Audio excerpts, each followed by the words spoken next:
शांति।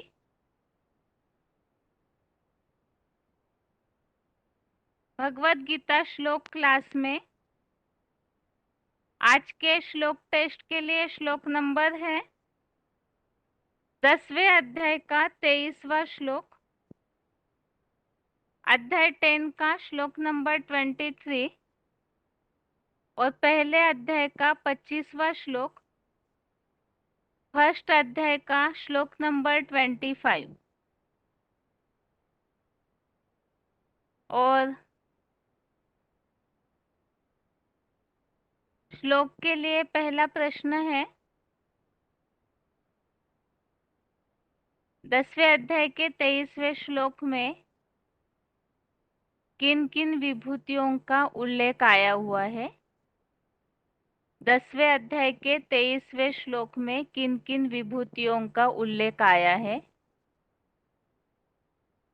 Phone unmute है। ओम शांति। 9792।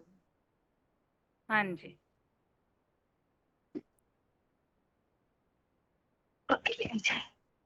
मैं शिवज्योति ही 11 रुद्रगणों में महारुद्र शंकर ही हूँ, शंकर हूँ। और यक्ष राक्षसों में उत्तर दिशा का प्रैक्टिकल ज्ञान धनु कुबेर हूँ।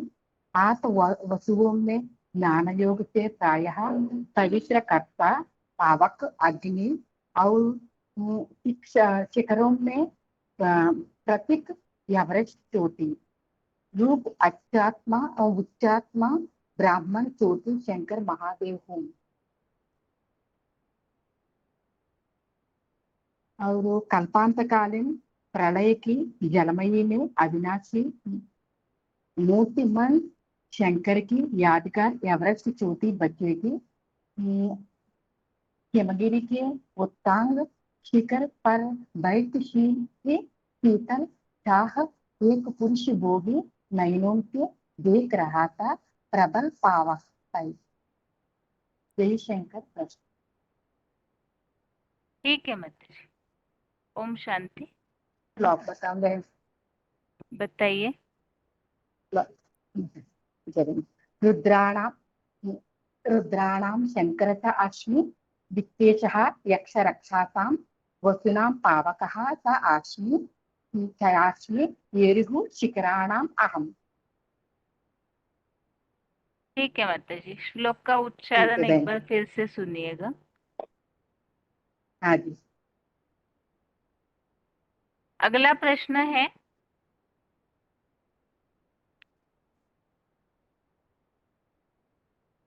कौरव इस शब्द का अर्थ क्या बताया है। कौरव इस शब्द के बारे में, कौरवों के जो चलन या कर्म है उसके बारे में हमने पॉइंट में कुछ बातें समझी थी। तो बातें बताइए किस कारण से कौरवों को कर्माभिमानी बताया जाता है। फोन अनम्यूट है।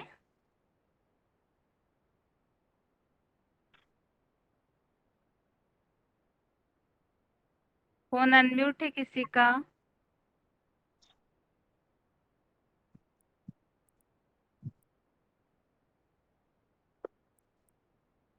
आगे और ओम शांति। ओम शांति बहन। Roll number 5494। हाँ जी। कौरव के लिए 25 का श्लोक है। एक अध्याय 1 का 25 इसने बताया। श्लोक बताऊंगे। हाँ बताइए। भीष्मद्रोण प्रमुखतः सर्वेषां च महीक्षिताम् उवाच पार्थ पच्यैतां समवेतां कुरुरिति। देखो संजय का वाक्य। भीष्मद्रोण जैसे मुख्य सब कौरव पक्ष के राजाओं के सामने ऐसे कहा, हे पृथ्वी के राजा प्रतापपुत्र अर्जुन, यह सारे संसार के कर्म क्षेत्र रूप कुरुक्षेत्र में एकत्र हुए इन राम के बहाने रावण राज्य लाने वाले ठहरे नंगल नंगल आदि योजनाओं के कर्म बीमानी कुरुपुत्र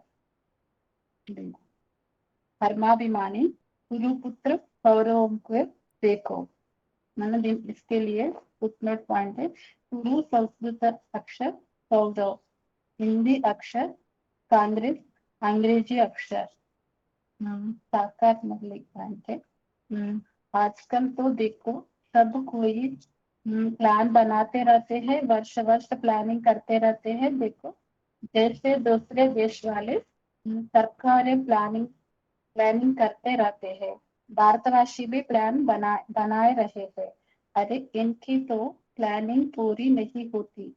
5 वर्ष की प्लानिंग, फिर 8 वर्ष की, फिर 15 वर्ष की, 10 वर्ष की, और समझते हैं कि हम राम राज्य स्थापना करते हैं, नई नई प्लानिंग स्थापना करके बना करके ये तहरी बांधा बनाएंगे, ये मंगल डैम बनाएंगे, समझते हैं कि हम रामराज्य स्थापना कर रहे हैं।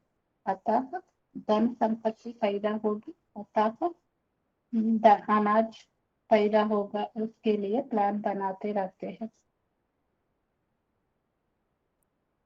अच्छा ठीक है बहन। ठीक है हेलो। माताजी। ठीक है माताजी। आगे है जो 10वें अध्याय का 23वां श्लोक संबंधित जो विभूतियों के लिए ही हमने पॉइंट्स समझे हैं, तो पॉइंट्स बताना है।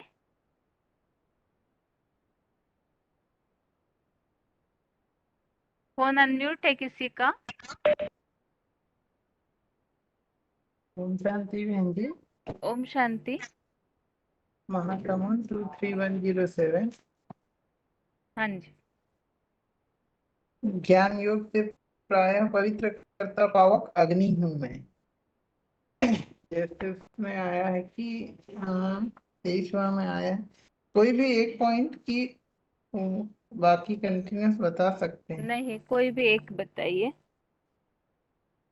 कल्पांतकालीन प्रलय की जलमयी में अविनाशी मूर्तिमान शंकर की यादगार एवरेस्ट चोटी। माना जैसे जब सारी दुनिया में कल्पांतकालीन प्रलय होगा तो वही मुकर्रर रथ ही जो बचा हुआ रहता है, बाकी सबका विनाश हो जाता है, उसी की यादगार एवरेस्ट चोटी है, वही है महादेव।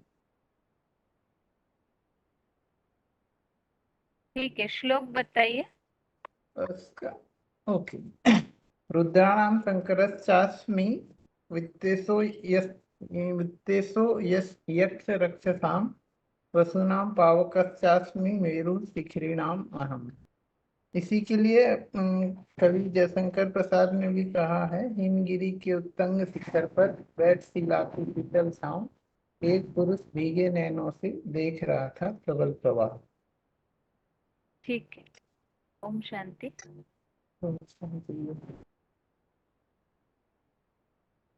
अभी अगला पॉइंट बताना है। फोन अनम्यूट है किसी का? 8937। हाँ जी। महारुद्र शंकर के लिए बता रहे हैं। महारुद्र बता रहे कि जब दो मिलकर इकट्ठे हो जाते हैं तो महा कहा जाता है, जैसे शिव और शंकर को मिलाकर इकट्ठा कहते हैं।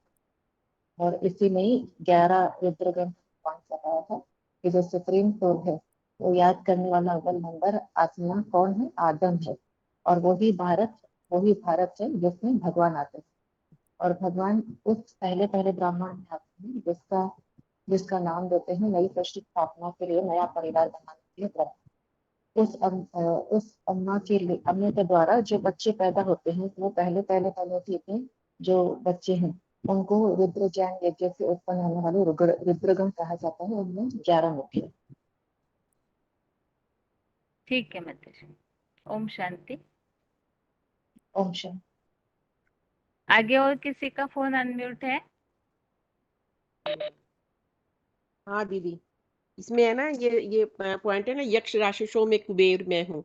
तो कुबेर के लिए बोला कि तो कुबेर जितनी श्रेष्ठ आत्मा इतनी वो, लेकिन वो क्या इतने निकृष्ट परिवार में जन्म क्यों लेती है? परिवार में मुख्य कौन होगा?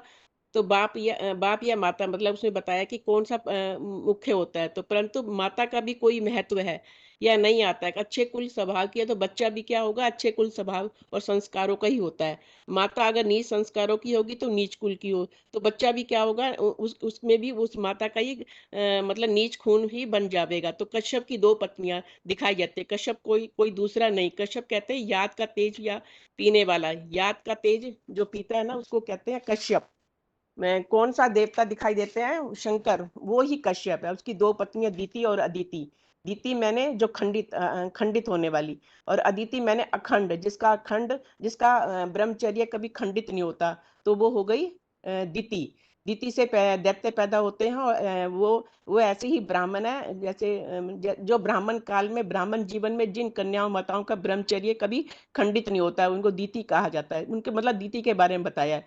जिन कन्या माताओं का ब्रह्मचर्य खंडित हो जाता है या व्यभिचारिणी बन जाती है, उनका आसुरी जन्म होता है। ज्यादा ज्ञान में आने के बाद, ये मतलब ज्ञान में आने के बाद की बात है, ज्ञान में आने से पहले की बात नहीं है। जिनका ब्रह्मचर्य अखंड रहता है, एक बाप की ही बनकर रहती है, कोई देहधारी से लगाव झुकाव या संग का रंग नहीं लेती है, उनसे देवताओं जैसी आत्माओं का जन्म होता है। तो यह दिखाया गया। कुबेर तो ऊंचे से ऊंचा देवता था, रावण तो राक्षस था।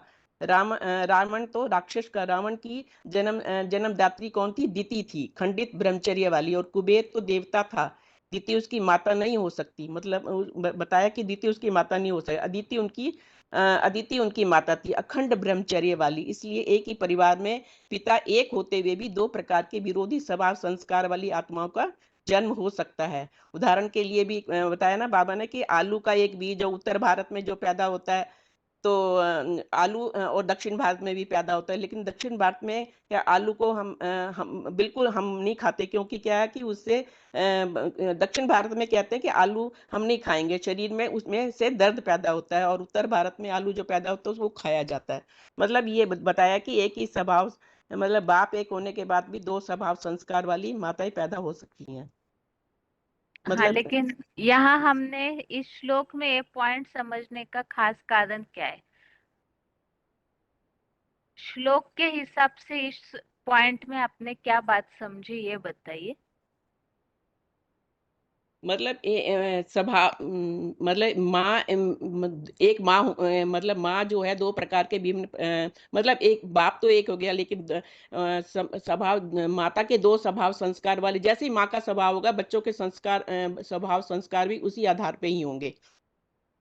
ठीक है, लेकिन श्लोक से क्या संबंध है? अच्छा अच्छा, श्लोक हाँ, में यक्ष मुख्य राक्षसों क्या में, बात? हाँ, हाँ, यक्ष राक्षसों में उत्तर दिशा का प्रैक्टिकल धन कुबेर हूँ। मतलब वो मतलब उसके बारे में बताया ना, ये विभूतियों के बारे में, हम्म, विभूतियों के बारे में है ना। तो यक्ष राक्षसों में उत्तर दिशा का प्रैक्टिकल धन कुबेर हूँ,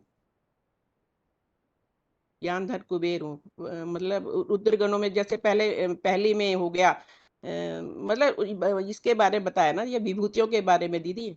तो यक्ष राक्षसों में उत्तर दिशा का प्रैक्टिकल ज्ञान धन कुबेर हूँ। यहाँ हम्म, ये पॉइंट में खास बात ये है, मतलब हम्म, ये प्रश्न में ही पूछा ना कि रावण कुबेर का भाई है। मतलब हाँ कुबेर को तो धन का देवता मानते और हाँ रावण हाँ को तो हाँ, सबसे खराब मानते। खराब तो मानते हैं, हाँ। कुबेर ने रावण जैसे परिवार में जन्म क्यों लिया? तो उसके लिए बाबा ने ये बात बताई, क्योंकि यहाँ श्लोक में क्या उल्लेख आया है, कुबेर हम्म, को यक्ष माना जाता है ना, यक्ष हाँ, धन का राक्षसों देवता। में कुबेर। हम्म, यहाँ राक्षस कुल बता दिया ना। वास्तव अच्छा में तो अच्छा कलयुगी संसार में सभी असुर बनते हैं, इस हिसाब से उसमें से फिर वो उठ करके देवता बनता है ना, कुबेर भी। अच्छा अच्छा, तो हाँ, यहाँ ये अच्छा तो प्रश्न इस भाव से पूछा है कि रावण के कुल में उसका जन्म कैसे हो गया जब वो इतना श्रेष्ठ धन का देवता माना जाता है। तो उसके लिए बाबा ने ये बात बताई कि एक ही परिवार में हाँ, एक, माता हाँ, उसकी अलग है, जो अखंड पवित्रता वाली माता वो कुबेर हम्म, की माता है। तो उसके लिए बाबा ने वो आलू का धरने का उदाहरण दिया। पिता तो एक है लेकिन माताएं दो है, तो एक से राक्षस पैदा होते हैं और दूसरी माता से देवताएं पैदा देवता होते हैं। तो पैदा होते हैं। कुबेर जो है वो अदिति से पैदा हुआ है, इस हिसाब से हम्म, ये बात बताई। ठीक है अच्छा माता जी। हाँ ठीक है दीदी। ओम शांति। अभी आगे और किसी का फोन अनम्यूट किया है? फोन अनम्यूट है?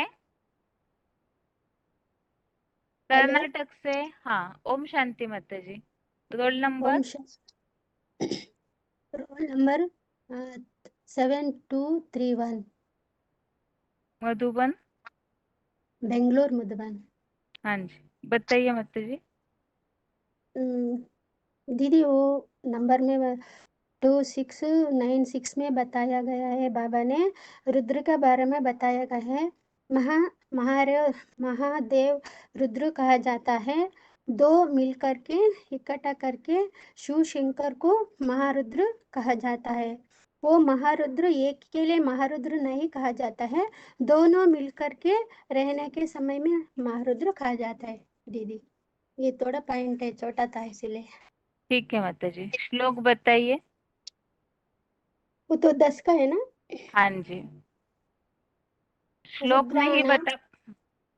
हाँ ठीक है। नहीं, बस श्लोक नहीं पढ़ पाएंगे तो अर्थ बताइए, ये बोलना था, आप पढ़िए। श्लोक पढ़ाएंगे। हाँ। हम्म, रुद्राणां शंकरश्च अस्मि वित्तेषो यक्ष रक्षं वासूनां पावकश्च अस्मि मेरुः शिखरिणाम् अहम्। हमें मैं ज्योतिर्बिंदु ही 11 रुद्रागणों में रुद्र शंकर हूँ और यक्ष राक्षसों में उत्तर दिशा का प्रैक्टिकल ज्ञान धन कुबेर हूँ। 8 वसुओं में ज्ञान योग से प्रिया पवित्रता पवित्र पवित्रार्थ पावक अग्नि और शिकारों में प्रतीक एवरेस्ट चोटी रूप उच्चतम ब्राह्मण चोटी शंकर महादेव हूँ। आदि। ठीक है माता जी, ओम शांति। ओम शांति। आगे और किसी का फोन अनम्यूट है?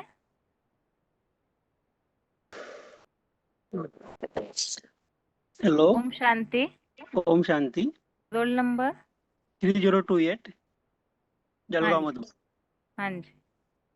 अभी एवरेस्ट चोटी के बारे में बता रहे हैं हम। जो जब सारे संसार में ज्ञान जल की कीचड़ विकारों की अति हो जाती है और तुम उन विकारों के ज्ञान जल की बाढ़ में तुम बच्चे पूरे डूब जाते हो, तो जब खाली चोटी बसती है तो मैं तुम को चोटी पकड़कर उठाता हूँ। वह चोटी एवरेस्ट चोटी है। वास्तव में एवरेस्ट चोटी माना पूर्व सभ्यता, उसके अपोजिट में पश्चिमी सभ्यता। पूर्वी सभ्यता ऊंच है, लेकिन आजकल तो पश्चिमी सभ्यता सारे संसार में फैल गई है। तो भी भारत में भारत में आज चोटी वाले ब्राह्मण दिखते हैं। तुम ब्राह्मणों में ऐसा कोई चोटी वाला ब्राह्मण है? रंगमंच पर हीरो पाठधारी कहा जाता है, जिसका फाउंडेशन शिव बाप आकर लगाते हैं। उसकी चोटी में शिवलिंग की गांठ, जब चोटी की गांठ लगाते हैं तब शिवलिंग वहां बनता है। वास्तव में शिव को लिंग होता नहीं। जिस ब्राह्मण चोटी में प्रवेश करता है उसकी इंद्रिया होती है, जिसमें इंद्रियों में काम इंद्रिय ज्यादा प्रबल है ना, तो उस इंद्रियों को जीतने वाला ही जगत जीत कहा जाता है। जिस काम विकार को भस्म करने के लिए एक शिव शंकर भोलेनाथ का ही गायन दिखाया है, जिसको ब्राह्मणों के मुरली में कोटों में कोई लाखों में कौन निकलते हैं, देखेंगे कितने निकलते हैं और कितने अ, अपने को भस्म करते हैं। आज भी अ, बाबा ने कि भस्म लगाते हैं, मानो उसकी यादगार में नागा बाबा लोग जो है वो भस्म लगाते हैं। उसमें सबसे बड़ा दिखाते हैं शंकर जी महादेव जी को, कि वो अपने को भस्म लगाते हुए दिखाते हैं। हाँ जी, ओम शांति। ठीक। आगे और किसी का फोन अनम्यूट है? हेलो, ओम शांति। ओम शांति। Roll number? 11,909, मधुबन। भुवनेश्वर 1। हाँ जी। हाँ बहन जी, क्या बोलना है? कल के श्लोक संबंधित पॉइंट जो सुने हैं उसमें से कोई भी एक पॉइंट बताइए। जैसे बाबा बोले हैं, जो वार्तालाप नंबर है कि बताया, जैसे उत्तर दिशा का लोग जो उस उत्तर दिशा में जैसे अष्टदेव है, जो जो 4 दिशाएं हैं जो दिखाते हैं ना, 4 दिशा में जो उत्तर दिशा है वो कुबेर का है। और जो ज्ञान, जो वो उसमें ज्ञान ज्यादा है, तो ज्ञान ज्यादा होने से योग ज्यादा है, और धारणा में भी ज्यादा है, और स्वतः ही सेवा भी में भी ज्यादा है। और जो कुबेर जो है वो इतना श्रेष्ठ आत्मा है, इतना श्रेष्ठ आत्मा है, लेकिन वो निकृष्ट परिवार में क्यों जन्म होते हैं? क्योंकि जैसे घर में तो बाप मुखिया होता है, लेकिन माँ जो पालना देती है, अगर माँ नीच कुल का होगा, अगर माँ जैसे होगा तो ऐसे जैसे बच्चा को भी ऐसे संस्कार देगा। जैसे बाबा एग्जाम्पल देते हैं, जैसे आलू, वही आलू अगर दक्षिण भारत वाला खाते हैं तो गैस बनता है, और उत्तर भारत वाला खाते हैं तो उनको गैस नहीं बनाता है। माना 2 प्रकार धरणी होता है, और जैसे दीति और आदिति। दीति से जैसे दीति से दैत्य पैदा होते हैं, और आदिति से राक्षस पैदा होते हैं, तो वैसे ही वो राक्षस कुल में जन्म लेते हैं। ठीक है माताजी। ओम शांति। हाँ, ओम शांति। आगे और किसी का फोन अनम्यूट है?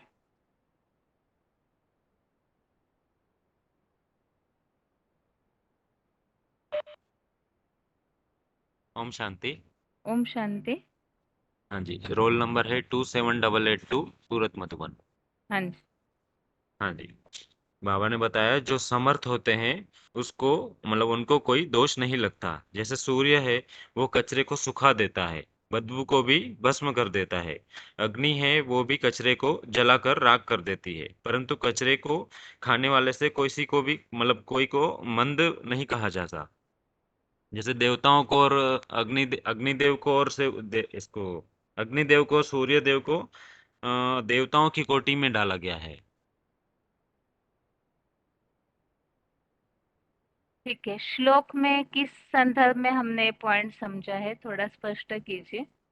हाँ, मतलब बाबा ने बताया ना कि ये जो शक्ति है सूर्य की शक्ति है, और ये अग्नि की जो शक्ति है वो याद की मतलब शक्ति है। हम्म। इसलिए मतलब उसको दोष नहीं लगता, मतलब उसके सामने अगर कोई भी आएगा तो उसको दोष नहीं लगेगा। माना ऐसे ज्ञान और योग की अग्नि के द्वारा उनके अंदर इतनी क्षमता है कि वो हाँ, सब चीजों को, कचड़े को, अपवित्रता जला को देगा, भस्म कर सकते भस्म हैं। कर देगा। हाँ हाँ, जी। तो इसीलिए जो उल्लेख श्लोक में, इसका क्या उल्लेख आया हुआ है? वाक्य बताइए जो श्लोक में आया हुआ है, ये शब्द बताइए।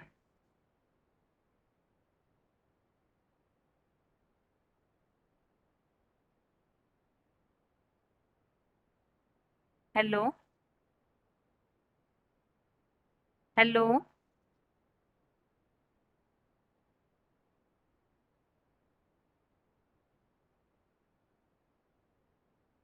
आगे और किसी का फोन अनम्यूट है?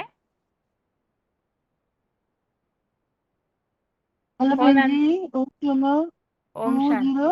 रोल 0155। हम्म। अच्छा पॉइंट बताइए। अच्छा अच्छा, कौन बताइए? अ, ये पॉइंट बताइए, ज्ञान जो का प्राय पवित्र राज्य प्राप्त को अग्नि। इसी बारे में ये बताया कि जो सूर्य जो कचरा को सुखा देता है और बदबू भी भस्म कर देता है। अग्नि कचड़ों को भी राख कर देता है, वो खा जाता है। अग्नि को देवता भी कहते हैं। अन्य से संग से सबको लगता है। अग्नि देवता और सूर्य को देवता क्यों कहते हैं कि ये नाम ये सब खा जाता है, जो बड़े बड़े शक्ति का याद होता है। याद सूर्य सूरज देवता को अग्नि देवता होकर ज्यादा शक्ति होता है ना, इसीलिए उनका दोष नहीं लगता है। ये पावन को अग्नि पावन को पवित्र बना देता है, वह पावन को पावन बना देता है। ठीक है हेलो। माता जी, ठीक है। ओम शांति। अभी आगे और किसी का फोन अनम्यूट है?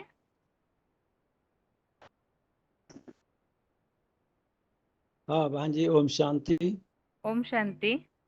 हाँ ये जैसे कि बाबा बताए हैं ना कि एवरेस्ट चोटी के विषय में बाबा ने बताया है कि उच्चतम ब्राह्मण का ये सबसे उच्च से उच्च श्रेष्ठ ब्राह्मण का प्रतीक है एवरेस्ट चोटी, जिसके विषय में बताया गया कि सारे संसार में जब ज्ञान जल का कीचड़ यानी विकारों से अति तामसी हो जाता है, तो तामसी रूप धारण कर लेती है, तो विकारों की बाढ़ आ जाती है। जब तुम बच्चे उस विकारों की दलदल में पूरे डूब जाते हो, तो मैं उन चोटी पकड़ करके खींचता हूँ। वो कौन सी ऐसी चोटी है जिसका बाबा ने बताया है कि उस चोटी को एवरेस्ट के नाम से जाना जाता है। एवर ईस्ट माने पूर्वी सभ्यता का प्रतीक है, जिसके विरोध में पश्चिमी सभ्यता भी दिखाई गई है। आज पूरा हमारा भारत पश्चिमी सभ्यता में खान पान रहन सहन सारी चीजें पश्चिमी सभ्यता को अपना लिया है, लेकिन फिर भी सूर्य तो पूरब से निकलता है। बाबा ने बताया कि सूर्य पूरब से पूर्वी सभ्यता है तो पूरब से निकलता है, तो बताया कि नहीं, पूरब और उत्तर पूर्व के कोने से निकलता है। जो हिमालय के उत्तर और पूर्व के चोटी है ब्राह्मणों के बीच में, और ब्राह्मण परिवार के बीच में ब्राह्मण चोटी की यादगार है। जो सबसे श्रेष्ठ और ऊंची पुरुषार्थ वाला ब्राह्मण है, उसका प्रतीक दिया गया है।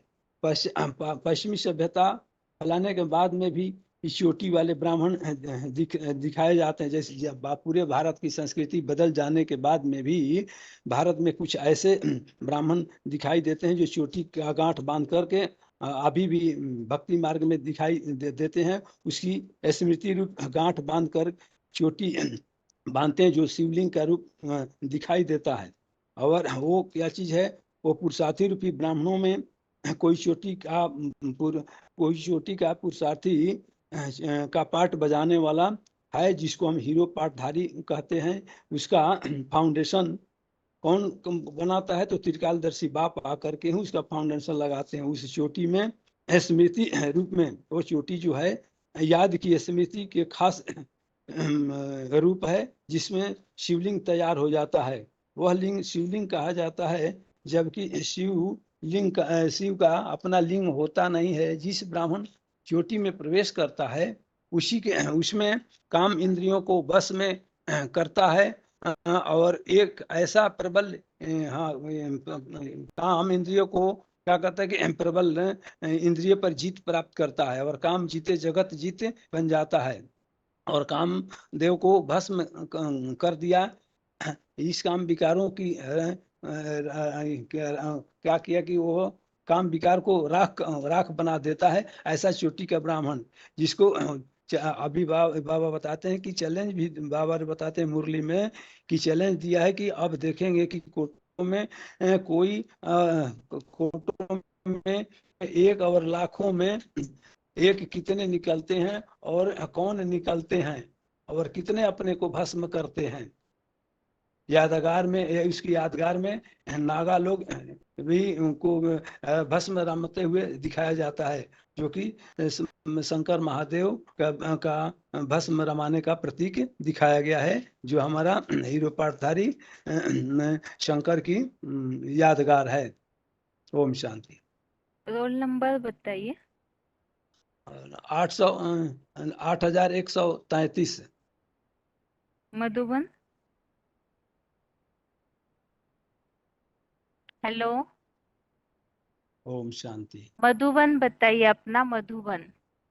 मधुबन सतना। ठीक है।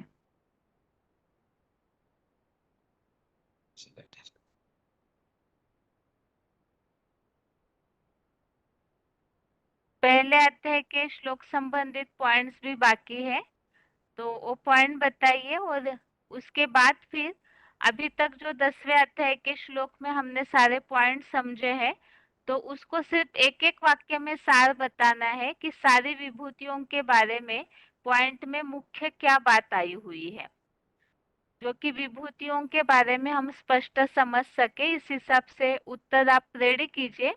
तब तक अभी जिनका फोन अनम्यूट होगा उनको पहले अध्याय के श्लोक संबंधी जो पॉइंट समझे थे हमने, कौरवों को कर्माभिमानी क्यों कहा हुआ है, इस संबंधी जो पॉइंट हमने समझे हैं वो पॉइंट बताना है। फोन अनम्यूट है किसी का? हाँ जी, 18625। हाँ जी। इसमें दीदी ये गुरु का ही संस्कृत में अक्षर बताया है कि कौरव, और गुरु गुरु संस्कृत अक्षर है और कौरव हिंदी में बताया है, और कांग्रेस अंग्रेजी में बताया है। तो इसमें बताया है आजकल तो देखो सब कोई प्लान बनाते रहते हैं, वर्ष वर्ष प्लानिंग करते रहते हैं। देखो दूसरे देश वाले भी सरकारें प्लानिंग करते रहते हैं, भारतवासी भी प्लान बनाए रहे हैं। अरे इनकी तो प्लानिंग पूरी नहीं होती।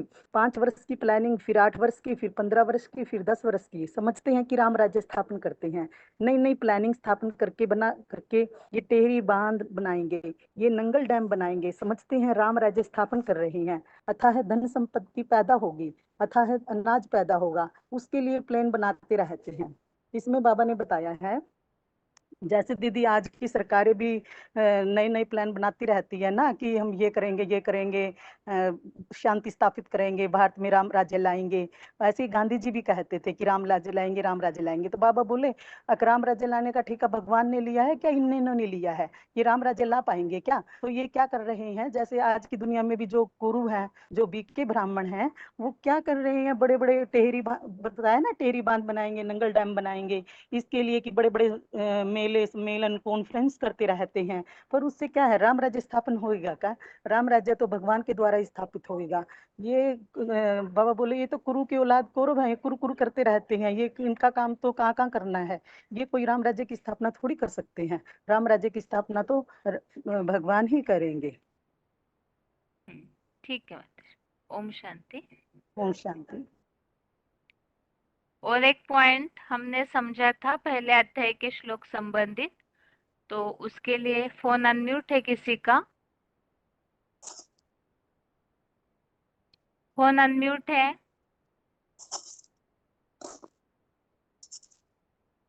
ओम शांति बहन जी। Roll number? 224443। मधुबन?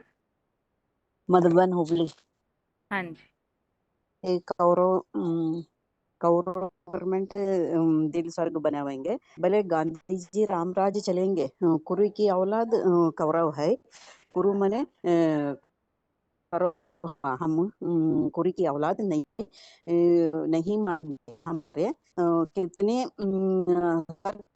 हमारी करने स्वर्ग नहीं होता, भगवान से करने से स्वर्ग बनते हैं। कुरु संस्कृत अक्षर है, कौरव हिंदी अक्षर है, कांग्रेसी में अंग्रेजी अक्षर है। कुरु को औलाद हम करेंगे, मैं राज्य करूंगा, वो करूंगा, वो करूंगा, हिंदुस्तान भारत में हम स्वर्ग बनावेंगे, कुरी की औलाद करेंगे। भगवान जिन्होंने स्वर्ग बनने का, कुरी की औलाद कौरव और नरक बनता जाएंगे। ऐसे ब्राह्मण की दुनिया में सुखधाम शांतिधाम बनाई देते, माउंट आबू में दिखाई दे जाते हैं भगवान से। माताजी श्लोक पढ़िए। 10वां अध्याय बहन जी। नहीं, पहले अध्याय का ही। अभी जो आपने पॉइंट बताया वही श्लोक बताइए। भीष्म द्रोण प्रमुखतम सर्वेशा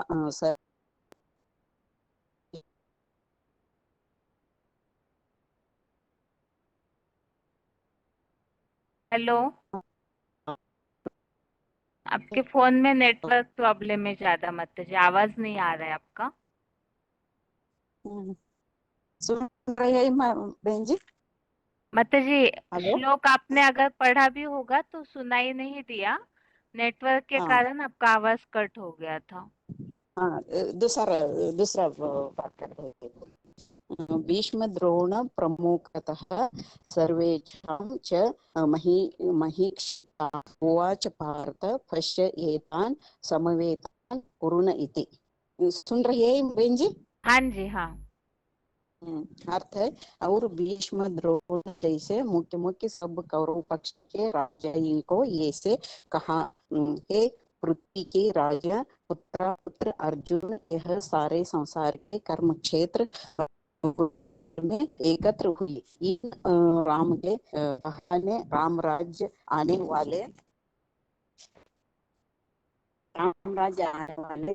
लंघन आदि राजनायों के कर्म बेईमानी पुत्र कौरवों को देखो। ठीक है माता जी, ओम शांति। ओम शांति। अभी 10वें अध्याय के 23वें श्लोक संबंधित जैसे बताया था कि जो भी पॉइंट्स हमने समझे हैं उसको सिर्फ सार के रूप में बताइए, कि विभूतियों के बारे में मुरलियों में जो उल्लेख हमने समझा, पूरे पॉइंट न बता के एक एक वाक्य में जो मुख्य बातें हैं वो बतानी है। फोन अनम्यूट है किसी का? ओम शांति दीदी। ओम शांति। 17576 दीदी। हाँ जी। हाँ जी दीदी, ये जैसे पॉइंट बताया ना महारुद्र, तो शंकर जो है उसको ही रुद्र कहा जाता है, क्योंकि बाबा बोलते हैं ना कि रुद्र रुद्र अर्थात तो जैसे मान्यता है कि अग्नि है, अग्नि को भी रुद्र कहा जाता है। तो अग्नि क्या करती है? सब कुछ कचरा जलाकर भस्म कर देती है। उसी को ज्ञान सूर्य भी कहा जाता है। वो सूर्य क्या करता है? सूर्य भी सारे कचरे को जला देता है। वैसे तो काम ये अच्छा नहीं है, लेकिन फिर भी अच्छा समझा जाता है, क्योंकि सबको ही कचरे से मुक्ति मिल जाती है। उसके बाद यक्ष के बारे में बताइए। यक्ष जो है राक्षस। आवाज आ रही है दीदी? हाँ जी, लेकिन आपका फोन शायद आपने दूर पकड़ा होगा तो दूर से आवाज आ रही है बहुत। 1-2 दिन से गड़बड़ हो रही है दीदी, फोन में अपने आप आवाज बंद हो जाती है। हाँ ठीक है, बताइए। हाँ जी, इसलिए मैं पूछ रही। तो फिर बोला कि जैसे अभी बताया कि जो यक्ष है उनमें भी जो कुबेर देवता है वो सबसे बड़ा देवता माना गया है, धन का देवता माना गया है। तो ज्ञान धन की बात है, और उसकी पैदाइश किससे होती है? उसकी पैदाइश जैसे दीति, वो राक्षसों में गिना जाता है, दीति की औलाद दिखाया जाता है, क्योंकि धरणी के बारे में बताया ना कि जैसी धरणी होगी वैसा ही बीज होगा। हेलो। हाँ जी। हाँ जी दीदी। उसके बाद बताया जैसे 11 रुद्रगण बताए हैं, तो रुद्रों का भी जो है वो 11 रुद्रों में सबसे बड़ा रुद्र तो महादेव ही है। उसके बाद उत्तर दिशा का उदाहरण दिया है। उत्तर दिशा में जो है उसमें उत्तर दिशा जो होती है, यानी कि बाबा तो बताते हैं कि पहले पूर्व और एक उत्तर दिशा के बीच में जो होता है उसको ईशान कौन बोलते हैं। ईशान को उनको धन का देवता बताया गया।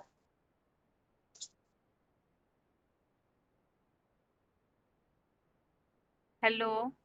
हाँ जी दीदी, एक हाँ। मिनट।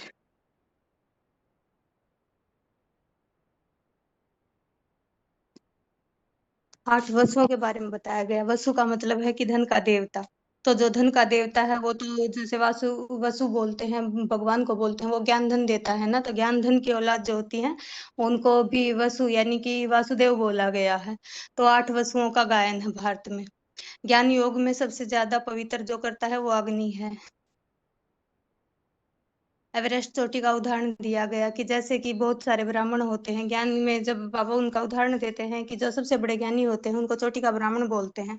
तो चोटी का ब्राह्मण बाबा बोलते हैं ना कि एकदम जो एकदम तलातल में चले जाते हैं तो बाबा चोटी पकड़ के निकालते हैं। तो वो चोटी कौन है? वो ब्राह्मण चोटी महादेव शंकर ही है, जिसके लिए उदाहरण दिया गया है कि जो चोटी होती है उसको जब गांठ मार लेते हैं तो फिर वो एकदम शिवलिंग जैसा आकार दिखाई देता है। आज भी भारत में ऐसे ब्राह्मण दिखाई देते हैं। उसके बाद उदाहरण दिया गया कि जब प्रलय होती है तो उस टाइम पे जब जलमयी दिखाते हैं, जलमयी होती है तो जलमयी के समय पर जयशंकर प्रसाद की कविता का उदाहरण दिया गया है कि एक हिमगिरी के उत्तुंग शिखर पर बैठ शिला की शीतल छाया एक पुरुष भीगे नैनों से, यानी कि जब सब कुछ खत्म होने को होता है तो उस टाइम पे एक चोटी का ब्राह्मण बच जाता है और वही हिमगिरी के उत्तुंग शिखर पर बैठा दिखाई जाता है। इतना ही याद है दीदी। ठीक है माताजी। ओम हाँ जी। शांति। ओम शांति। अभी हाथ सभी का नीचे किया है और 10वें अध्याय का सार जिन्होंने रेडी किया है वो हाथ उठाइए। 10वें अध्याय का सार जिन्होंने रेडी किया है वो हाथ उठाइए।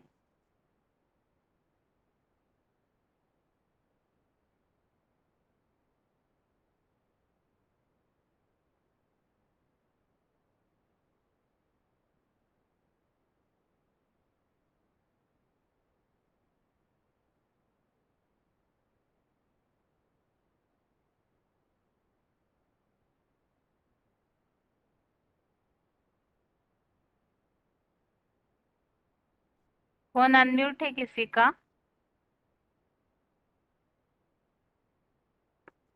हेलो। ओम शांति। हाँ, ओम शांति दीदी। मधुबन।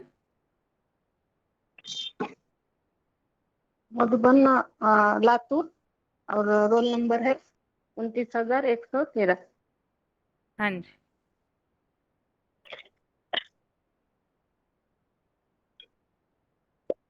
अध्याय 10वां विभूति योग। पहला श्लोक है, एक मिनट दीदी।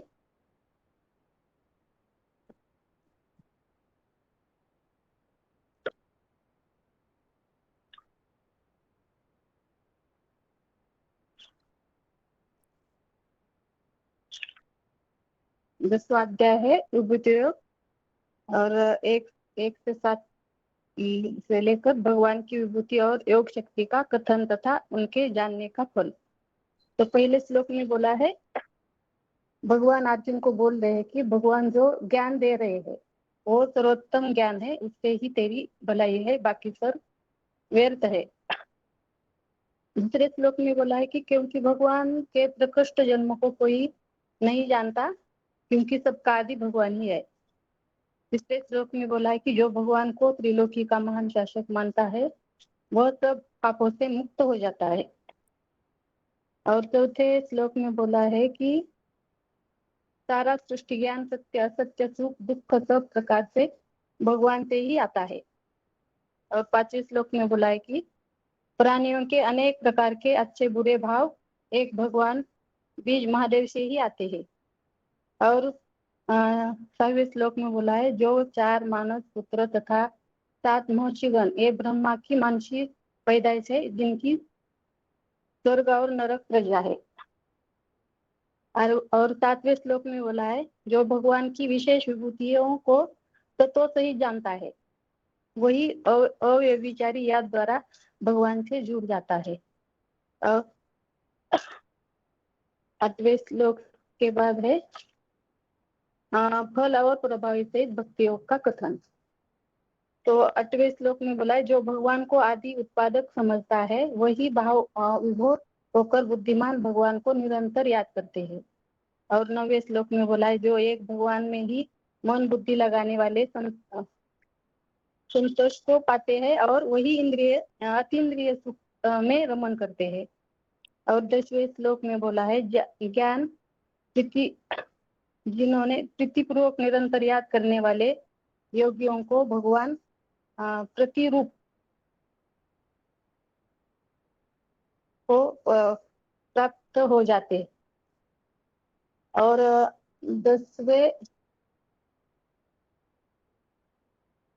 श्लोक में बोला है उन पर दया करने के लिए ही मैं आत्मस्टार भाव से स्थित चमकते हुए ज्ञान दीपक द्वारा अज्ञानता को नष्ट कर देता हूँ। और हाँ 12वें श्लोक में बोला है आप शिव ही परम ब्रह्म होने से श्रेष्ठतम परम धाम है और शाश्वत दिव्य पुरुष होने से अगर्भ जन्म आदि अनादि दिव्य है। और 13वें श्लोक में बोला है स्वयं भगवान कहते हैं शिव बाबा ही इस संसार को की सर्वोपरि सत्ता है। और 14वें श्लोक में बोला है भगवान के व्यक्त और अव्यक्त महादेव भाव को न देवता और न दानव जानते हैं। और 15वें श्लोक में बोला है भगवान ही प्रवेशनीय अजन्मा अगर्भा होने के कारण अपने रथ द्वारा आत्मा के स्वरूप को जानते हैं। और 16वें श्लोक में बोला है भगवान ही विभूतियों द्वारा सारी श्रेष्ठ दैवी जीवात्मा विभूतियां बताने में समर्थ है। और 17 श्लोक में बोला है अर्जुन बोल रहे हैं कि आपके सहयोग बिना आपके अदृश्य रूप को नहीं जान सकता और निरंतर याद भी नहीं कर सकता हूँ। 18 श्लोक में बोला अर्जुन बोल रहे हैं कि आपकी योग और विभूति को द्वारा समझाइए कि ज्ञान अमृत से तृप्ति नहीं हो रही है, क्योंकि ज्ञान अमृत से तृप्ति नहीं हो रही है। 19 में बोल रहे हैं कि भगवान बोल रहे हैं कि जो भी मेरी दिव्य वृत्तियां है तुझे अनुकंपार्थ कहूंगा, क्योंकि विस्तार महादेव का अंत नहीं है। 20 में बोला है अर्जुन को भगवान बोल रहे हैं मैं शिव ज्योति सब प्राणियों के आधार द्वारा स्थित हूँ और प्राणियों का आदि मध्यांत कर्ता महादेव द्वारा भगवान ही है। 21 में बोला है भगवान आत्म ज्योति स्वरूप किरणों वाला चैतन्य ज्ञान सूर्य आदित्य है, आदित्य में विष्णु है, मरुतों में मरीचि है और नक्षत्रों में ज्ञान चंद्रमा है। तो 22 में बोला है वेदों में सामवेद है, भगवान वसुदेव में वासुदेव है, इंद्रियों में मन है, प्राणियों में चेतना शक्ति है। और 23 में बोला 23 का ज्यादा निकाला नहीं दीदी। रुद्र गणों में महारुद्र शंकर हूँ और यक्ष राक्षसों में धनुर्वेद हूँ, वसुओं में पावक अग्नि और शिखरों में एवरेस्ट चोटी हूँ। ओम शांति। ठीक है माता। हाँ, इसमें ना पहले श्लोक में आपने थोड़ा ऐसे बताया कि भगवान जो सर्वोत्तम वाणी अर्जुन को बता रहे तो मेरे में प्रीतिमान हुए ये सर्वोत्तम वाणी सुनो, तो इतना ही बताना था। आपने एक वाक्य ऐसे बोला बाकी सब व्यर्थ है, तो श्लोक में ऐसा कोई उल्लेख नहीं आया है तो वो शब्द नहीं बोलना है, ठीक है।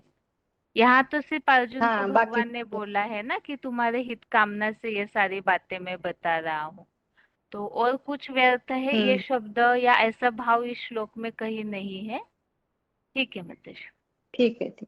ओम शांति। हाँ, ओम शांति। अभी सार के हिसाब से ही आगे और किसी का फोन अनम्यूट किया है?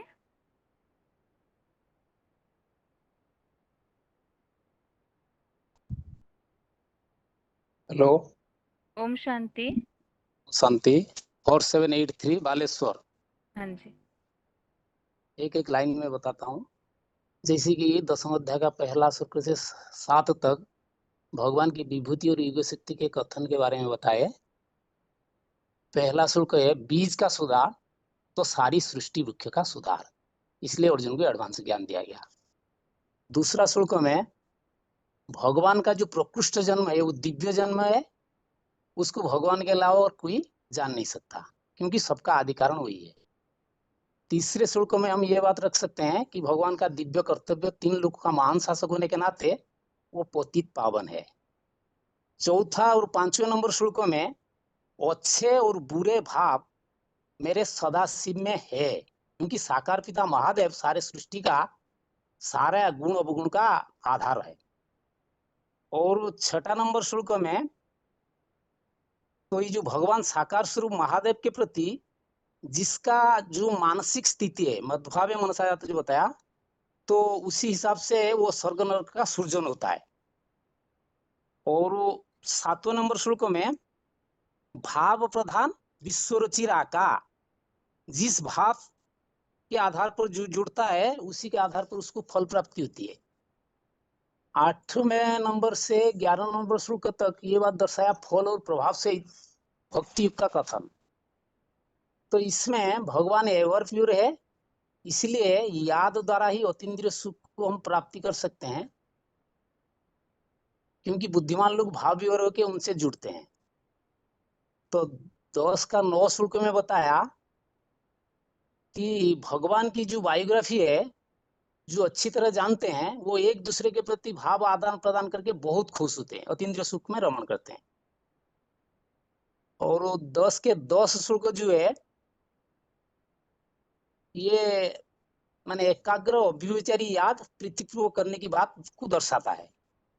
और 10 की 11 नंबर श्लोक में भगवान को हम धर्मराज का दिया कह सकते हैं, लाइट हाउस कह सकते हैं शिवरात्रि के प्रसंग पर, और आपका इन बात को उल्लेख कर सकते हैं, ये बड़ा से बड़ा जनरेटर है, बैटरी है, ये बात हम रख सकते हैं। और 10 की 12 गीता का साकार भगवान के रूप में कृष्ण नहीं है, महादेव शंकर है, इस बात की हम परिपुष्टि कर सकते हैं। और 10 की 13 सब ऋषियों ने स्वीकार किया है भगवान ही सर्वोपरि सत्ता है। 10 की 14 महादेव की शंकर में अव्यक्त और व्यक्त, ये दोनों भाव को कोई नहीं जान पाते। भगवान का परिचय भगवान खुद ही आके दे सकते हैं। मान 10 का 15 है।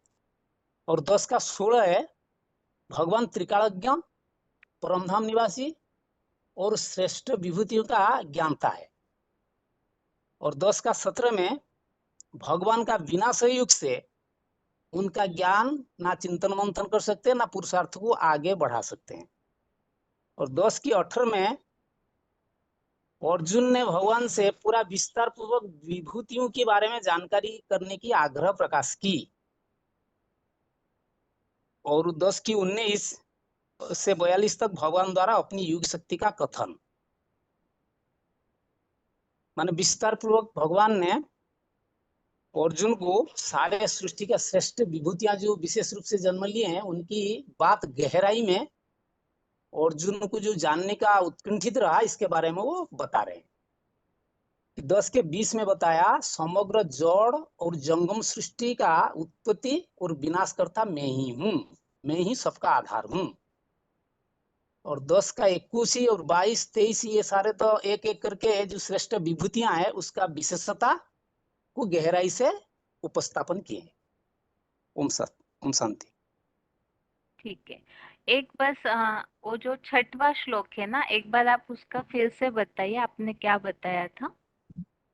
भगवान का जो साकार स्वरूप है महादेव शंकर के प्रति जो जैसी मानसिक स्थिति अपनाता है, जैसे मध्वावे मनसा जाता है, ईसा लोके इमा प्रजा महर्षय सप्तपूर्वे चत्वारा मनवस्त था, 4 मानव पुत्र जो मानव, जिसको बताया सनत, सनातन, सनंदन, सनत कुमार। तो ये 4 जो कैसे पैदा हुए, जो आए थे ज्ञान यज्ञ में ब्रह्मा के सामने 4, तो जो जिस भाव रखा ब्रह्मा के प्रति, जैसे कि महादेव शंकर ने वो क्या भाव रखा, वैसे उसके प्रति जो दूसरे 3 भाई थे, भरत लक्ष्मण शत्रुघ्न कह सकते हैं, उनका द्वेष भरी भाव रहा, तो इसीलिए वो विदेशी धर्म में चले गए। तो ये तो अपने को ज्ञान सूर्य का मैं बच्चा समझा, तो उसी भाव से वो श्रेष्ठ बना, नंबर 1।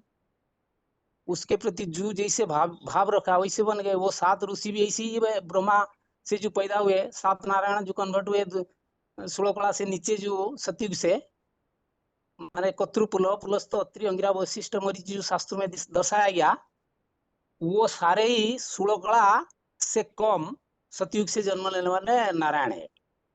वो उनकी भाव प्रधानता आज भी अभी भी हम जो ज्ञान में चल रहे हैं, अपने अंदर भाव क्या है, वही भाव ही हमारा सबसे बड़ा प्रधानता सृष्टि होती है। इसलिए वहां ने बोला भाव प्रधान विश्व रुचि राका। ज्ञान में जो भी जिज्ञासु चलते हैं, हाँ, मतलब यहाँ श्लोक में ऐसे बात तो नहीं आई है, यहाँ सिर्फ ऐसे बताया है ना कि पूर्वकालीन 4 मानस पुत्र, 7 महर्षिगण, ये मेरे आत्मभाव है, ब्रह्मा की मानसी पैदाइश है। यहाँ कहने का भाव ये है, जो मुरलियों में बताते हैं भाव, मनसा के संकल्प से जो सृष्टि रची गई है, तो उस आधार से इन सब की पैदाइश होती है, बस इतना बताया है। ये तो एडवांस कोर्स के हिसाब से एक अलग बात हो गई, लेकिन यहाँ श्लोक में ऐसी गहरी बात तो प्रतीत नहीं हो रही। ये सिर्फ मनसा संकल्प से जो सृष्टि रची गई, तो उसमें 4 मानस पुत्र, ये महर्षिगण, ये तैयार होते हैं, ऐसे आया हुआ है। थोड़ा ये जो मानसी पुत्र 4 पैदा हुए, किस भाव से पैदा हुए, किसके प्रति भाव रखे वो? हाँ, आत्मभाव तो लेकिन रखे सबके यहाँ प्रति। यहाँ देखिए, हाँ, यहाँ ऐसे है ना, मेरे आत्म भाव है। यहाँ किसी के भाव की बात नहीं, ये मेरे आत्म भाव है। आत्म भाव मतलब जो संकल्प से सृष्टि पैदा होती है, इस हिसाब से बताया हुआ है। यहाँ इन लोगों के भाव की बात नहीं आई है ना। अच्छा, संकल्प क्या भाव शिव का था? हाँ, मतलब जो बताया जाता है ना, ब्रह्मा ने मनसा संकल्प से सृष्टि रची, तो 4 मानस पुत्र पैदा हुए। तो इस हिसाब से यहाँ बताया हुआ है। ये तो भगवान बता रहे हैं ना कि ये सब मेरे आत्म भाव है, ब्रह्मा की मानसी पैदाइश है। यहाँ इन लोगों के भाव की बात नहीं आई हुई है। और उसके नीचे के श्लोक में बस इतना बताया है कि जो मुझे इस तरह से जानकर जुड़ जाता है अविचलित रूप से, तो शंकर की तरह ही वो मेरे से जुड़ जाता है, ऐसे बताया हुआ है। तो फिर ये भगवान तो पात्रांतर कर देते हैं इस भाव को यदि लेंगे। वो क्या? तो कहते हैं समं सर्वभूतेषु, सबके प्रति तो उनका समान भाव है। हाँ जी। यदि उनका भाव होगा, मेरे भाव से पैदा हुए हैं, उनके प्रति हमारा भाव जैसा है ना उनका भाव जैसा है? यहाँ ये आत्म दोनों भाव मतलब बस यहाँ संकल्प से जो सृष्टि तैयार होती है, तो संकल्प के द्वारा इन सब की रचना हुई है, ये बात जो शुरू में बताया ना, दिव्यात्म विभूतया, मतलब जो दिव्य जन्म है, अलौकिक जन्म है, उससे ये विभूतियां तैयार होती है। यहाँ सिर्फ इतना कहना है इस बात में। चलो हम तो इतना कहेंगे, लेकिन थोड़ा कंफ्यूज हो रहा है। भाव किसका है, किसकी भाव से पैदाइश हुई, भगवान की भाव से या हमारा भाव से? भगवान के भाव से। हाँ ठीक है, ओके। शांति। एकदम। अभी दूसरे अध्याय संबंधित टॉपिक जिन्होंने रेडी किए हैं वो हाथ उठाइए। दूसरे अध्याय संबंधित टॉपिक जिनका रेडी है वो हाथ उठाइए। आज जैसे 10वें अध्याय के सार के लिए और भी हाथ उठे हुए थे, तो आप अगले टेस्ट में बताइएगा, ताकि दूसरे अध्याय का टॉपिक भी जिनका पेंडिंग है उनका सुन के पूरा हो जाए। इस हिसाब से फोन अनम्यूट है किसी का? हेलो। ओम शांति। ओम शांति। मैंने जो दूसरे अध्याय के टॉपिक में बताया है, सेनयोर उभयोर मध्य श्लोक में आया हुआ है, तो ये वाक्य क्यों आया, क्यों अर्जुन को बताया? गीता में सेना है, एक धर्म के लिए है, दूसरे अधर्म के लिए खड़े हैं। धर्म क्या है, अधर्म क्या है, इनको बुद्धि से जितने जानते हैं उस जानकारी अनुसार सेना में यानी धर्म में अधर्म में आते हैं। अधर्म को अशांति फैलाने वाला कहा जाता है, धर्म को शांति देने वाले कहते हैं। धर्म में जाने से अपने और अपने साथ वालों को श्रेष्ठता की ओर ले जाने वाले जैसे बनते हैं। साथ वालों को श्रेष्ठता की ओर ले जाने वाले जैसे बनते हैं। धर्म को क्यों पहचानना है, पहचान करना है, उसके लिए पहले ये सोचो कौन है, इस सृष्टि पर क्यों आया है। दुनिया में बहुत राज्यों में हिटलर, नेपोलियन जैसे विधर्मी शारीरिक बल से पूरा दुनिया में अपने अधिकार फैलाना चाहते थे, लेकिन वो सब अंत में फेल हो गया, क्योंकि उन्होंने ये नहीं पहचानते थे कि उनको कंट्रोल करने वाला भगवान है बुद्धिमानों की बुद्धि। इसलिए आदि तुम दोनों सेनाओं में के बीच में खड़े हैं। अभी धर्म जाना है तो अपने मन बुद्धि ईश्वर में एक परम पिता को जानो, जो इस सृष्टि पर आया है परिवर्तन के लिए, सीक्रेट फॉर्म में है। उनको जानो, उनसे संबंध बनाओ, तुम्हारे 63 जन्मों के पापों के वाइब्रेशन दूर करके तुम शांति सुख की प्राप्ति कर सकते हैं। भगवान अंधकार को दूर करने वाला है। आदित्य वर्ण ज्योतिषाम अभी तत्ज्योति स्वरूप शिव शंकर के शरीर रूपी रथ शंख ध्वनि फैलाते रहते हैं। वो शंखनाद हम बच्चों की है भी फैलने वाले भगवान बच्चों के जरिए परम धाम इस सृष्टि पर आने के लिए हमारे प्रयत्न करना है। अर्जुन को ज्ञान बात से जीतना है। ये मैंने तैयार किया हुआ है। ठीक है। ओम ओम शांति। शांति। ओम शांति। आगे और किसी का फोन अनम्यूट है? हेलो। ओम शांति। ओम शांति। अब मैं ये क्षत्रिय धर्म का युद्ध करने का है आवश्यकता इसी बारे में बताता हूँ। और बाबा ने बोला कि ये समय है युद्ध क्षेत्र का समय, क्योंकि पहला श्लोक में बोला कि ये अनेक धर्म का क्षेत्र है और उनके आधार पर कर्मकांड का क्षेत्र है।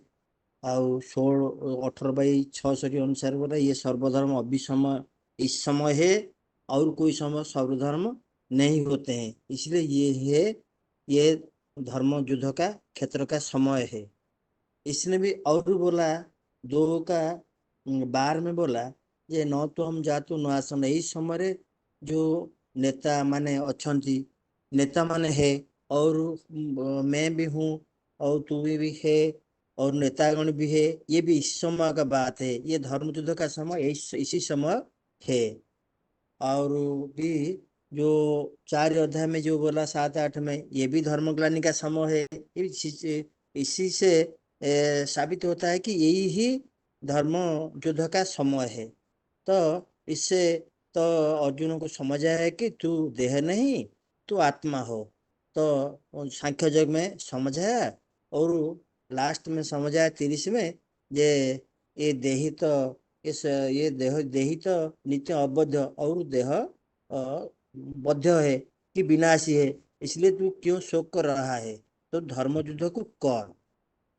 ये धर्म युद्ध के लिए बताया बारे में बताया कि जे पहले बोला जे तू क्षत्रिय धर्म अनुसार युद्ध करने के लिए तू योग्य हो, क्योंकि धर्म योद्धा के लिए ये धर्म युद्ध की सेवा और दूसरा कहीं कल्याण बात नहीं। तो 32 में बोला है कि जो ताकू माने उत्साह दिया कि ये जो अन्याय से प्राप्त हुए जो धर्म युद्ध याकू सुखी क्षेत्र जो नहीं पाते हैं, ये दुखी ये कोई हिंसा युद्ध नहीं है, तो इससे कोई दुखी नहीं। ये सब वो अपने आत्मा के कि से अपने इंद्रिय के साथ युद्ध है, तो तेणु सुखी क्षेत्र जो नहीं ये युद्ध को पाते हैं। तेणु तू धर्म युद्ध कर। और जब धर्म युद्ध नहीं करेंगे तो 33 में बोला तो स्वधर्म और कीर्ति को नष्ट हो जाएगा और तू पाप की विधर्मी के बुद्धि के पाप की भोगेगा। और 34 में बोला जे तू जो धर्म जो नहीं करेगा तो दुखी अच्छा, तो लोग तोरा अपकृति नहीं करे। अपकृति भी योद्धा के लिए मौत से बढ़कर है। फिर 35 में बोला तू महारथी हो, जो तू भय के कारण जो विरोधी के साथ युद्ध नहीं करेगे तो तोर जो महान धनुर्धर है इसमें भी तुझे तुच्छ मानेंगे। फिर बोला जो तू जो जो विरोधी सब है 2500 वर्ष का विरोधी है वो तो तोरा माने अपकृत्य ज्ञान करिवे कि वो अनकहनी बात वे बोलेंगे, इससे भी बढ़कर क्या दुख है। दुख भी तो होगा, तो युद्ध निश्चित करना होगा। इसलिए बोला जे जब तू 37 में बोला जब तू ये युद्ध में होलसेल युद्ध में जब तू लड़ते लड़ते बहुत उपाय तो स्वर्ग में जाएंगे, जब तो मर जाएंगे तो जब बचेंगे तो वही सृष्टि पर तू राज्य करेंगे। इसलिए तू सुख दुख लाभ हानि जय पराजय वो सबको समान मान करके युद्ध के लिए जुट जा। आओ तो उसके बाद तो कर्म तो जो कर्म योग बताया।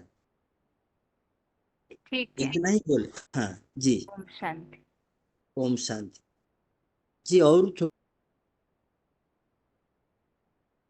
आगे और किसी का फोन अनम्यूट है? हाँ दीदी, रोल मैंने कर्म नंबर? के बारे में 28701। हाँ जी। इस दुनिया में निसंदेह कर्म तो सभी कर रहे हैं। मनुष्य कर्म के बारे में बताया थोड़ा सा। इस दुनिया में निसंदेह कर्म तो सभी कर रहे हैं, मनुष्य से लेकर कीट पशु पतंगों तक, लेकिन किसी को कर्म की गति के बारे में पता नहीं है। जैसे कर्म तो गधा भी करता है, अपनी मालिक का सारे दिन काम करता है और रात को भी जो रूखा सूखा मिलता है उसे खाकर सो जाता है, लेकिन कर्मों के बारे में कोई भी नहीं जानता, क्योंकि कर्मों की गति बहुत गहन है। जैसे गीता के चौथे अध्याय के 16वें श्लोक में आया है, किम कर्म किम अकर्म इति कपि अपि इति कव्य अपि अत्र मोहिता, अर्थात क्या कर्म है क्या अकर्म है। यहाँ बड़े बड़े विद्वान लोग भी चकरा गए हैं। भगवान जब इस सृष्टि पर आते हैं तो कर्म अकर्म और विकर्म की थ्योरी बताते हैं।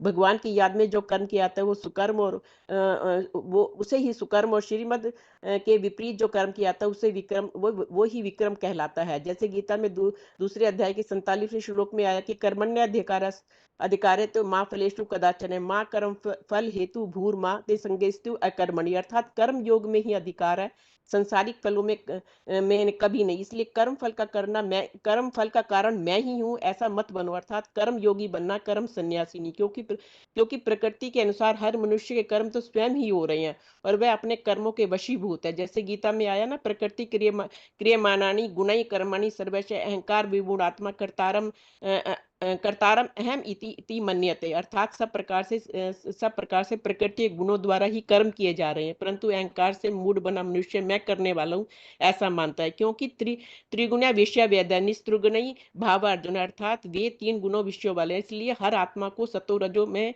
तमो में आना ही पड़ता है। हमें केवल इसी जन्म के किए हुए कर्म का ही फल नहीं मिलता, बल्कि पिछले जन्म में भी किए हुए कर्म भी इसी जन्म में उनकी प्राप्ति होती है। इसलिए हमें कर्म तो करना है, लेकिन उसमें आसक्त हुए बिना कर्म करना है। जैसे गीता में आया है, योगस्थ कुरु कर्माणि संगे त्यक्त्वा धनंजय सिद्धि असिद्ध्यो समो भूत्वा योग उच्यते, अर्थात असफलता में समान होकर कर्म फल का त्यागी बनकर कर्मों को करना है, क्योंकि हर प्रकार के द्वंद्वों में सदाकाल समत्व ही योग कहा जाता है। गीता में दूसरे अध्याय के 49वें श्लोक में यह भी है कि भगवान में बुद्धि योग लगाने सिवा केवल कर्म करना अति नीचा, अर्थात जो विश्व कल्याणार्थ के बारे में कुछ देना नहीं चाहते और वे कर्म फल के इच्छुक, वही मतलब गीता में उनको कहा है वो कर्म फल के इच्छुक कंजूस हैं, अर्थात लोक कल्याणार्थ के लिए कुछ भी त्यागना नहीं चाहते, अपने शरीर की पूर्ति के लिए ही लगे रहते हैं, अर्थात अपने बारे में ही सोचते हैं।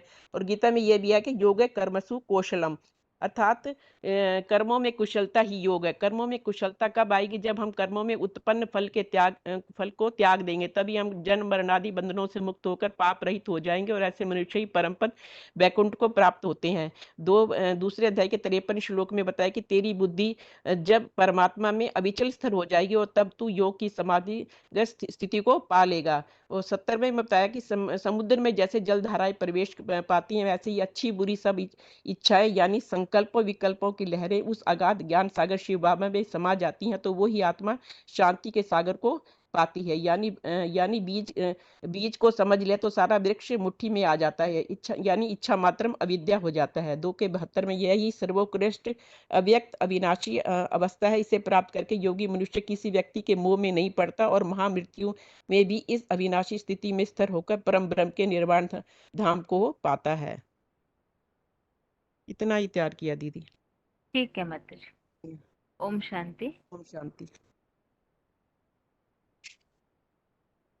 अभी जिनका पेंडिंग है उनका अगले टेस्ट में, बाकी दूसरे अध्याय में जैसे आत्मा के बारे में काफी श्लोक है और जो 40वां श्लोक है नेहाभिक्रमण आशोस्ति, और इसके अलावा आत्मा के जो श्लोक है उस आधार से आत्मिक स्थिति के महत्व के लिए अगर कोई टॉपिक रेडी कर सकते हैं तो जरूर कीजिए, लेकिन ऐसे न हो कि टॉपिक रेडी करने बोला है तो आप सीधा श्लोक के अर्थ पढ़ते जाए लाइन से, ऐसे न हो।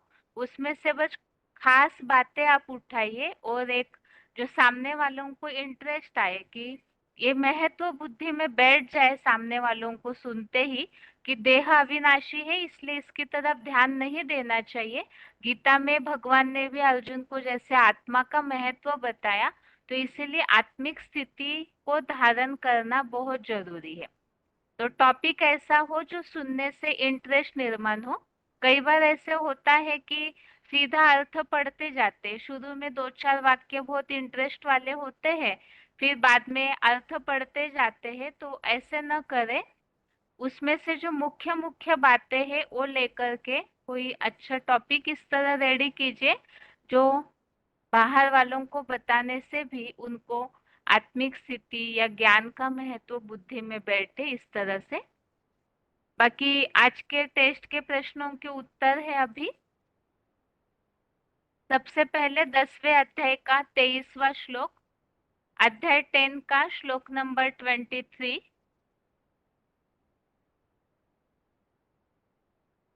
श्लोक है, रुद्रानाम शंकरश्चास्मि वित्तेषो यक्षरक्षसाम वसुनाम पावकश्चास्मि मेरुः शिखरिणामहम्।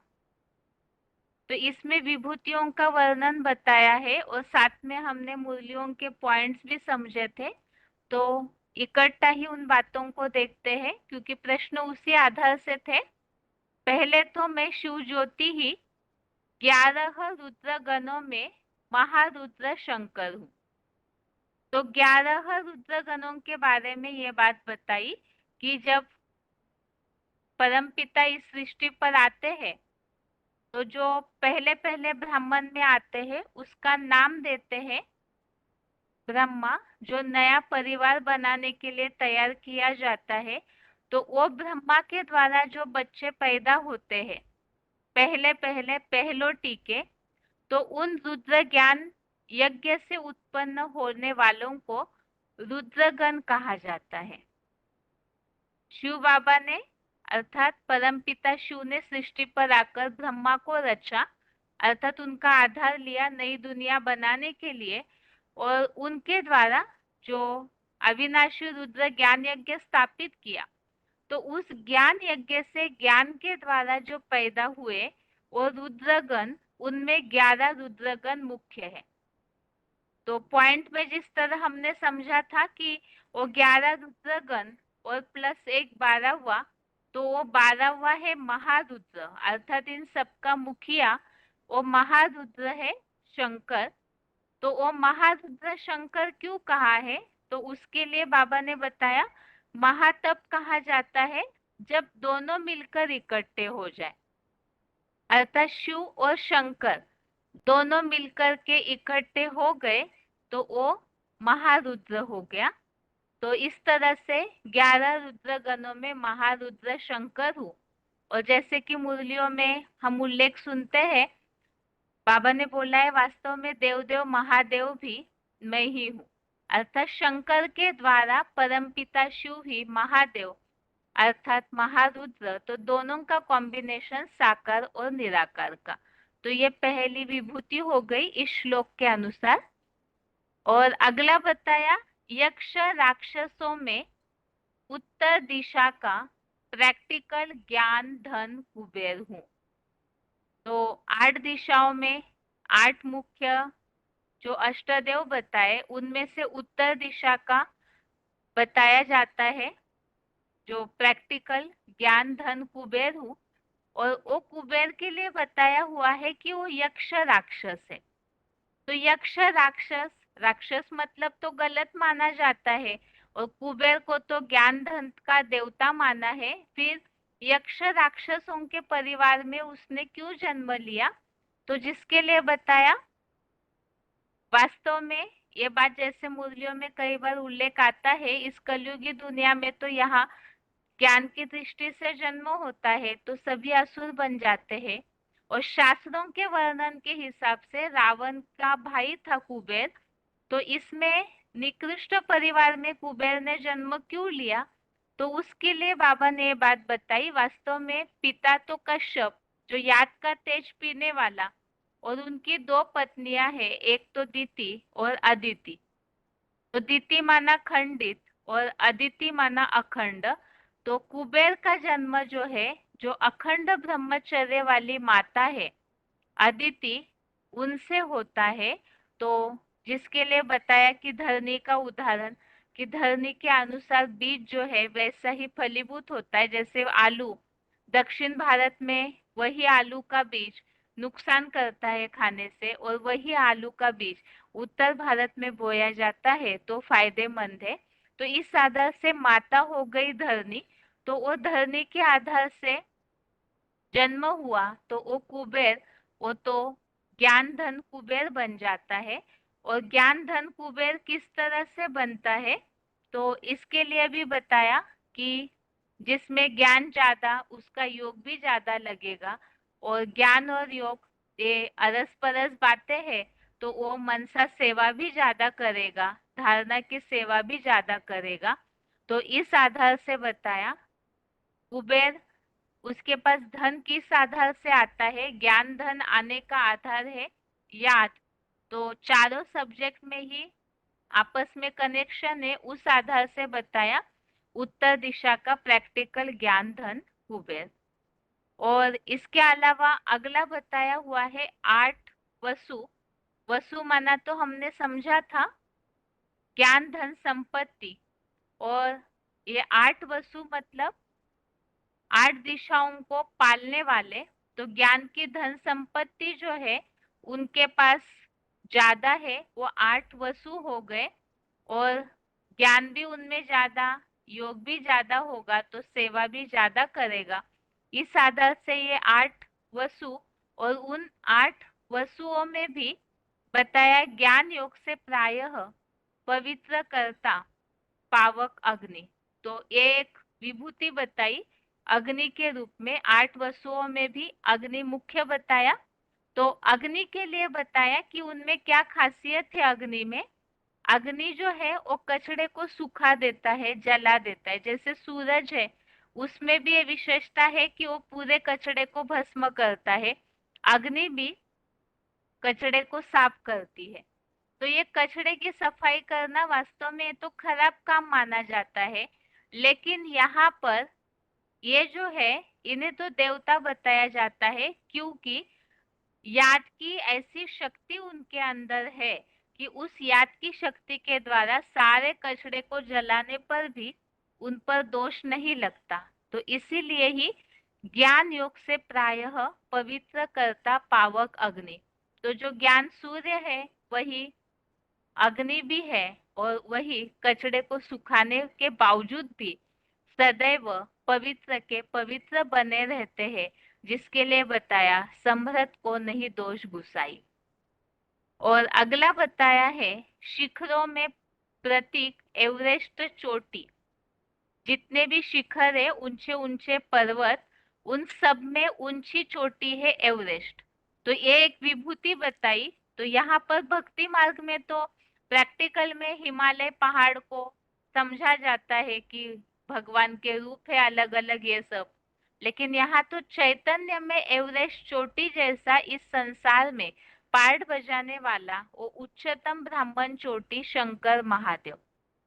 तो ये शंकर ही उच्चतम ब्राह्मण चोटी किस तरह से है, तो उसके लिए बाबा ने ये बात बताई कि जब इस संसार में पूरी तरह से सारे कचड़े में, विकारों में फंसे हुए रहते हैं, तो वो विकारों की बाढ़ में भगवान आकर के चोटी पकड़ के उठाते हैं। तो वो एवरेस्ट चोटी है, जो कि पूर्वीय सभ्यता की यादगार बताई हुई है।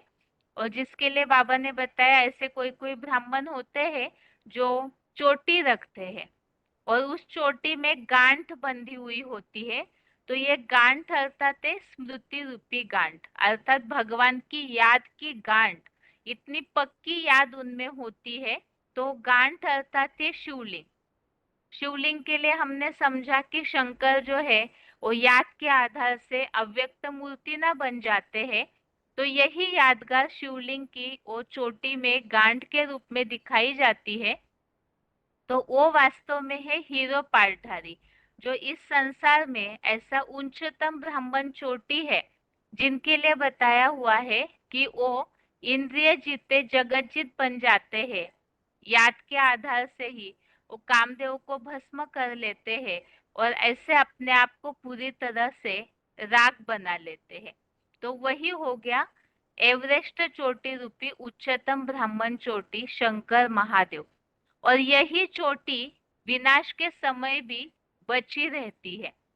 सारी दुनिया जलमय में समा जाती है, लेकिन प्रैक्टिकल में भी एवरेस्ट चोटी जो इतनी ऊंची है कि उसके ऊपर इस संसार में होने वाली जलमय का असर नहीं होता, और इसी तरह से याद के द्वारा ये शंकर महादेव भी ऐसी ऊंची स्थिति धारण करते हैं कि वो भी इस जलमय के प्रवाह से निराले होकर बच जाते हैं, जो शंकर को ही अनादि और अनंत भी कहा हुआ है, और उनके लिए ही वो शंकर या वो एवरेस्ट चोटी ही बच जाती है।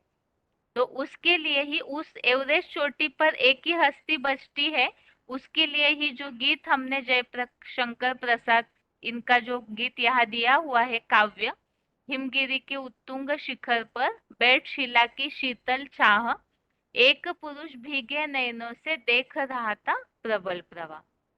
तो इस तरह से इस श्लोक में आए हुए विभूतियों के बारे में पॉइंट के आधार से हमने बातें समझी थी।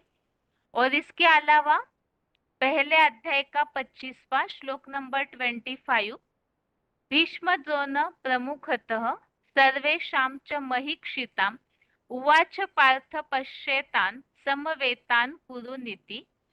इसमें बताया है कि भीष्म द्रोण जैसे मुख्य सब कौरव पक्ष के राजाओं के सामने ऐसे कहा, हे पृथ्वी के राजा, वृथा पुत्र अर्जुन यहाँ सारे संसार के कर्म क्षेत्र रूप कुरुक्षेत्र में एकत्र हुए राम के बहाने रावण राज्य लाने वाले टेहरी नंगल आदि योजनाओं के कर्माभिमानी कुरुपुत्र कौरवों को देखो।